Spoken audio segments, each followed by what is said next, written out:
అందరికీ నమస్కారం. 2 రాష్ట్రాల్లో ఉన్నటువంటి తెలుగు ప్రజలకు, భారతదేశంలోనూ యావత్ ప్రపంచంలోనూ ఉన్నటువంటి తెలుగు మిగతా భాషలలోని అభిమానులకు, నా శ్రేయోభిలాషులకు, ఆత్మీయులకు, ప్రజాప్రతినిధులకు, 2 రాష్ట్రాల ముఖ్యమంత్రులకు, మీడియా ప్రతినిధులకు నా హృదయపూర్వక నమస్కారాలు. గత 4 రోజులుగా ఏమేమి జరుగుతున్నదని అందరికీ తెలుసు. ముఖ్యమంత్రులకు కూడా తెలుసుంటుంది. ఎందుకంటే వాళ్ళు ఎన్నో సమస్యలతో తలమునకలై ఉంటారు. కానీ ఎవరో ఆయన పర్సనల్ సెక్రటరీస్ చెప్పుండొచ్చు. నా హృదయంలో ఉండే ఆవేదన ఏమిటంటే, కుటుంబ సమస్యల్లో ఎవరైనా పర్మిషన్ లేకుండా ఇతరులు జోక్యం చేసుకోవచ్చా? మీరే ఆలోచించండి. 100కి 100% అనాల్సిన అవసరం లేదు. కనీసం 95-99% కుటుంబ సమస్యలు ఉంటూ ఉంటాయి. అంటే మేమంతా నటులం కాబట్టి మా విషయాలు, పాపులర్గా ఉన్నటువంటి రాజకీయ నాయకుల విషయాలు, కొంతమంది ఉన్నవి లేనివి, లేనివి ఉన్నవి చెబుతూ ఉంటారు. చెప్పేవాడు కూడా ఆలోచించాలి, వాళ్ళ మనసులు, వాళ్ళ కుటుంబ సమస్యలు అని. ఇదంతా ప్రజలకు తెలుసు. కానీ ఎందుకులే మన పనులు మనం చేసుకుందాం అని అందరూ సైలెంట్గా ఉన్నారు. ఇప్పుడు ప్రజలకు కూడా, కొంతమంది రాజకీయ నాయకులు కూడా ఆలోచించుకోవాల్సిన విషయం. విజువల్స్ చూడండి, టీవీల్లో వస్తున్నాయి, సోషల్ మీడియాలో వస్తుంది. రాత్రి 8 గంటలకు గేటు తోసుకుని నా బిడ్డ మనోజ్ కుమార్ వచ్చాడు. అది రైటా రాంగా పర్సనల్ విషయం, తర్వాత మాడుకోవచ్చు. పత్రికాధిపతులు, అది పత్రికా సోదరులు 4 రోజుల నుంచి నా ఇంటి ముందు మనుషులను పెట్టుకొని, వ్యాన్లు పెట్టుకొని అలా ఉండడం ఎంతవరకు న్యాయం? నేను అప్పటికీ బయట పోతున్నప్పుడు చెప్పాను, అందరికీ నమస్కారం అయ్యా, మీకు కుటుంబ సభ్యులు ఉన్నారు, దయచేసి నా సమస్యను నేనే పరిష్కరించుకుంటాను నా బిడ్డలతో, దీన్ని చిలవలు పరవలు చేయొద్దండి, దయచేసి నన్ను గౌరవించండి, నేను ప్రజలకు ఏం చేస్తున్నాను ఒక విద్య ద్వారా అనేది మీకు తెలుసు. నటుడిగా మీ అందరికీ తెలుసు. ఒక రాజ్యసభ సభ్యుడిగా మీకు తెలుసు. ఎంత క్లీన్ చిట్టుతో వచ్చానో రాజ్యసభ సభ్యుడిగా. నా హృదయంలో ఉండే ఆవేదన చెప్పనలవే కాదు, మీకే చెప్పాలి. ఈ రోజున ఈ మీడియా సోదరులు ఎంత కల్పితాలు, ఎంత నెగటివిటీ నన్ను గురించి చెప్తున్నారో మీ అందరికీ తెలుసు. దానికి నేను బాధపడడం లేదు. మీరు ముఖ్యంగా తెలుసుకోవాల్సింది, రాత్రుల్లో గేటు తోసుకుని, గేటు పగలగొట్టి పర్మిషన్ లేకుండా ఎవరైనా రావచ్చా? మీరే చెప్పండి.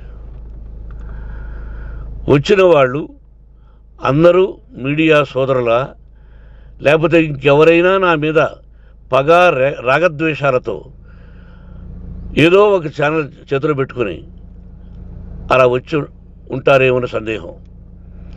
కానీ వాళ్లను కొట్టాలని, తిట్టాలని మనసా వాచ దైవ సాక్షిగా నేను అలా ఆలోచించేవాడిని కాదు.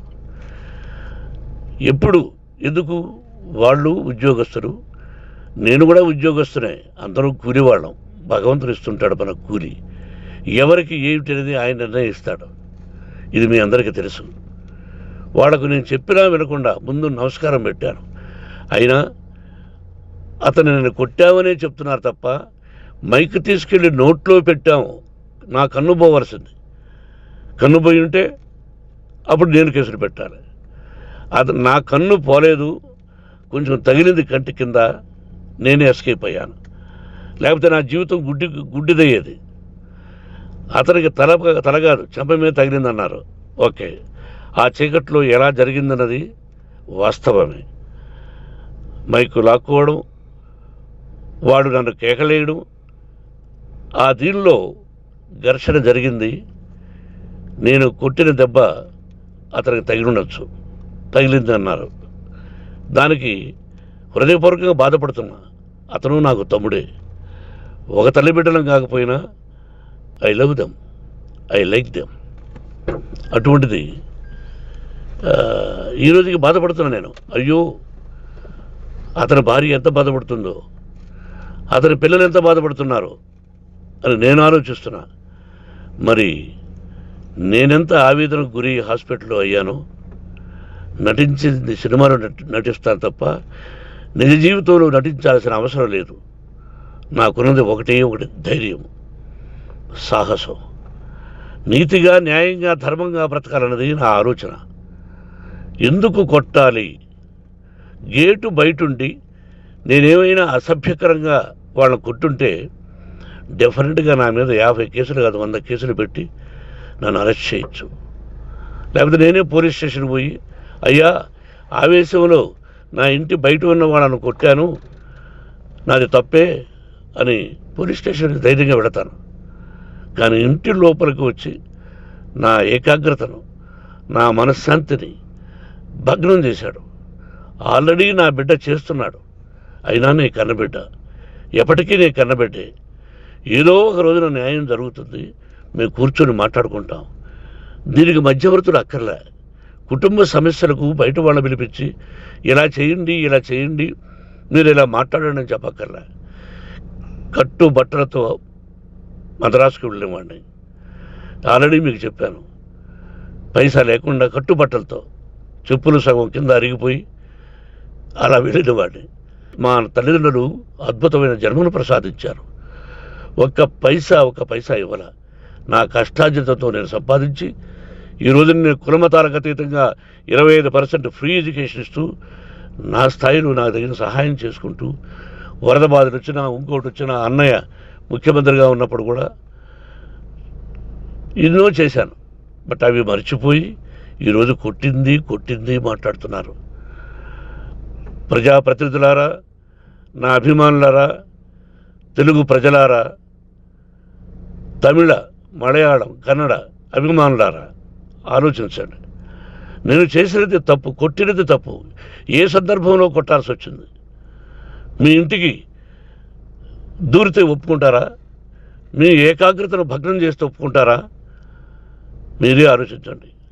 న్యాయాధిపతులు కానీ, ప్రజాప్రతినిధులు కానీ, అభిమానులు కానీ, వ్యాపారస్తులు కానీ, ఇదే మీడియా ప్రతినిధులు కూడా వాళ్ళ ఇళ్ళలోకి ఎవరైనా దూరి, ఏయ్ మమ్మల్ని గురించి ఇలా రాశావు అని ఆ ఇళ్ళల్లోకి ఒక 10 మంది వెళితే వాళ్ళు దండం పెట్టి పంపిస్తారా? ఏం చేస్తారు చెప్పండి. మీకు టీవీలు ఉన్నాయి, మాకు టీవీలు లేవు. నేను కూడా రేపు టీవీ పెట్టచ్చు. అది కాదు గొప్ప. నా హృదయపూర్వకంగా చెప్తున్నా, అతని మనసును బాధ పెట్టినా, అతను గాయమైన దానికి చాలా చింతిస్తున్నాను. చింతించిన లాభం ఏమిటండి అంటే, మరి ఏం చేయాలి? మీరు చేసిందండి. మళ్ళీ చెప్తున్నా, అసలు అతను నిజంగా జర్నలిస్టా కాదా అని ఆ చీకట్లో నాకు ఎలా తెలుస్తుంది? టీవీ 9 అని నాకు ఎలా తెలుస్తుంది? ఏదో ఒక కంటి మీదకి ఒక మైక్ వచ్చింది, దానికి అబక్కం లాక్కున్నాను. ఇది వాస్తవమే, అసత్యం కాదు. అది టీవీ 9, ఆ టీవీ 9 మైక్నే లాక్కోవాలి. అది ఏంటండి? నేనేమన్నా మూర్ఖున్నా? వాళ్ళందరూ నాకు కావలసిన వాళ్ళే. ఈ రోజున ఆ రజనీకాంత్, అతను కూడా ఎన్నో ఫోన్లు నేను చాలా సందర్భాల్లో మాట్లాడున్నాను. ఇట్స్ లైక్ మై సన్నా, లేకపోతే బ్రదరా, అలా ఉంటాం. మరి ఈ విషయంలో మాత్రం మీరు అందరూ అంటే మీరు చేసినది తప్పు అని మీరు ఒక్కరు అనలేదే. కానీ జర్నలిస్టు సోదరులు, ఒక ఆడపడుచు, దాదాపు ఒక 5-6 మంది ఆడపడుచులు, ఒక 5-6 మంది సోదరులు, వాళ్ళందరూ మాట్లాడారు. కొట్టడం తప్పైనా ఏ సందర్భంలో కొట్టవలసి వచ్చింది, ఇవన్నీ క్లియర్గా మాట్లాడారు. ఆయన్ని మీరు చెప్పరు. కాబట్టి పైన భగవంతుడు చూస్తున్నాడు. పోలీస్ అంటే నాకు ఇష్టం. ప్రజలను కాపాడవలసిన బాధ్యత వాళ్ళది, రక్షణ కల్పించవలసింది. నా విద్యాలయానికి కూడా ఐపీఎస్లు ఐఏఎస్లు అయిన విద్యార్థులు ఉన్నారు. వాళ్ళకు న్యాయం ధర్మం నేర్పించి పంపించాను నా ఇన్స్టిట్యూషన్లో. But they are perfect. కొంతమంది ఐపీఎస్లు ఐఏఎస్లు డీసీపీలు ఇలా చాలామంది ఉన్నారు. బట్ ఎక్కడెక్కడో పనిచేస్తున్నారు. వాడు నా బిడ్డలు, మరి వాళ్ళు కూడా పోలీసు ఉద్యోగస్తులే కదా, న్యాయంగా ఉన్నారు కదా. కానీ ఇక్కడ మాత్రం ఏకపక్ష నిర్ణయం ఏమి చేస్తున్నారో మీరే ప్రజలారా చూడండి, ఆలోచించండి. నేను న్యాయమా అన్యాయమా, నేను చేసింది న్యాయమా అన్యాయమా, మీరే ఆలోచించండి. నా ఇంటికి తలుపులు బద్దలు కొట్టి రావడం న్యాయమా, మీరే చెప్పండి. ఎల్లప్పుడూ మీ ఆశీస్సులు కోరుకునే మీ మోహన్ బాబు. నమస్కారం. హిట్ టీవీ యాప్ ని డౌన్లోడ్ చేసుకోండి. ఇందులో short news, live news, entertainment movies అన్ని అవైలబుల్ గా ఉన్నాయి. Please download Hit TV app. Hit TV app. Hit TV యాప్ని ఫ్రీగా డౌన్లోడ్ చేసుకోండి.